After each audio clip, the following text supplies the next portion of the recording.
একাদশ ও দ্বাদশ শ্রেণীর শিক্ষার্থী সবাই কেমন আছো? মনে হয় ভালোই আছো। আমরা আজকে খুব ইন্টারেস্টিং একটি বিষয় নিয়ে আলোচনা করতে চাই, ডি ব্রগলি সমীকরণ। তোমরা ইতিমধ্যে নবম এবং দশম শ্রেণীতে বুর পরমাণু মডেল পড়ে এসেছো। সেখানে বলেছে যে নিউক্লিয়াসকে কেন্দ্র করে ইলেকট্রন যখন আবর্তন করে ঘুরে, তখন এটা কণা হিসেবেই ঘুরে, তার শুধু একটা ধর্মই আছে, কণা।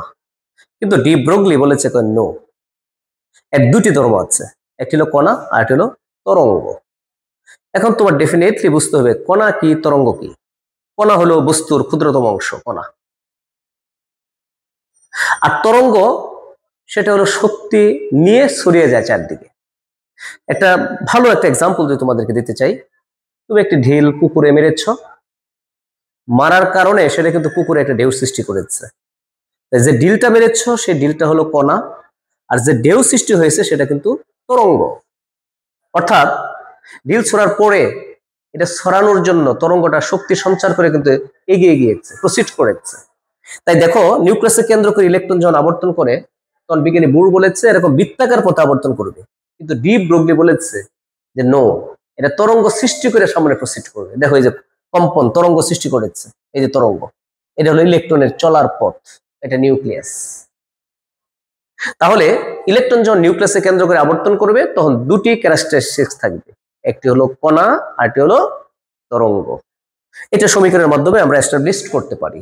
দেখো কি, ম্যাক্সওয়েলের কোয়ান্টাম সমীকরণটা আমরা জানি, equal to S new class 9-10 এ পড়েছি বুর পরমাণু মডেলে।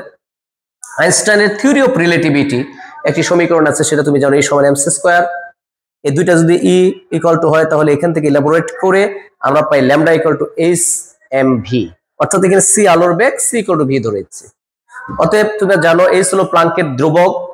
এই প্লাঙ্কের ধ্রুবকটাকে আমরা যদি বাদ দিই এখান থেকে, তাহলে এইচ ল্যামডা ইকুয়াল টু দাঁড়ায় তোমাদের, এখানে ল্যামডা দাঁড়ায় তোমার এম বাই 1/m ভি।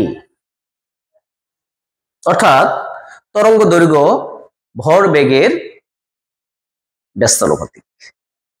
অর্থাৎ যদি ভর বেশি হয় তার তরঙ্গ দৈর্ঘ্য থাকবে কম, আর ভর যদি কম হয় ভরবেগ, তাহলে তার তরঙ্গ দৈর্ঘ্য হবে কি বলো, বেশি। এই সমীকরণের উপরে এস্টাবলিশ করে তোমাদের এই বছর একটি সিকিউ ইন্টারমিডিয়েট পরীক্ষা এসেছে। সেটা কি, যে একটি পূর্ণ আবর্তনের জন্য কক্ষপথে কয়টি পূর্ণ স্পন্দন সৃষ্টি হয়। তোমরা জানো বুর পরমাণু মডেল ইকুয়াল টু কৌণিক ভরবেগ সম্পর্কিত প্রস্তাব M V R equal to N H by 2s পাই। তাহলে 2 পাই আর এখানে গুণ করে দাও, 2 pi R equal to N H by M V. 2 pi R তোমরা জানো এটা পরিধি, পরিধি ইকুয়াল টু, তোমরা জানো ডি ব্রগলি সমীকরণ, এটা H by M V equal to N lambda. অর্থাৎ যদি একটি প্রথম কক্ষপথ আবর্তন করতে হয় তাহলে n ইকুয়াল টু 1, দ্বিতীয় কক্ষপথ n ইকুয়াল টু 2, তৃতীয় কক্ষপথ n ইকুয়াল টু 3। যদি তোমাকে বলা হয় তৃতীয় কক্ষপথে কয়টি পূর্ণ স্পন্দন সৃষ্টি করে একবার আবর্তন করার জন্য, তাহলে এখানে 3 বসাও, তাহলে 3 ল্যামডা। অর্থাৎ তৃতীয় কক্ষপথ যদি একটি ইলেকট্রন আবর্তন করে তখন তোমার 3টি পূর্ণ স্পন্দন সৃষ্টি হয়। যদি চতুর্থ কক্ষপথ আবর্তন করে তাহলে এখানে 4টি পূর্ণ স্পন্দন বা তরঙ্গ সৃষ্টি করবে।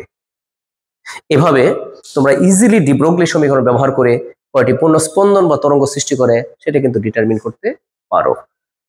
এটা খুব ইম্পর্টেন্ট এবং ইন্টারেস্টিং বিষয়। তাহলে কি দাঁড়ালো, নিউক্লিয়াসকে কেন্দ্র করে একটি ইলেকট্রন যখন আবর্তন করে তখন কিন্তু সে বৃত্তাকার পথে আবর্তন করাকালে সে অবশ্যই কম্পন সৃষ্টি করে আবর্তন করবে। তাহলে ইলেকট্রনটির শুধুমাত্র কণা হিসেবে আচরণ করবে না, এটা তরঙ্গ রূপেও আচরণ করবে।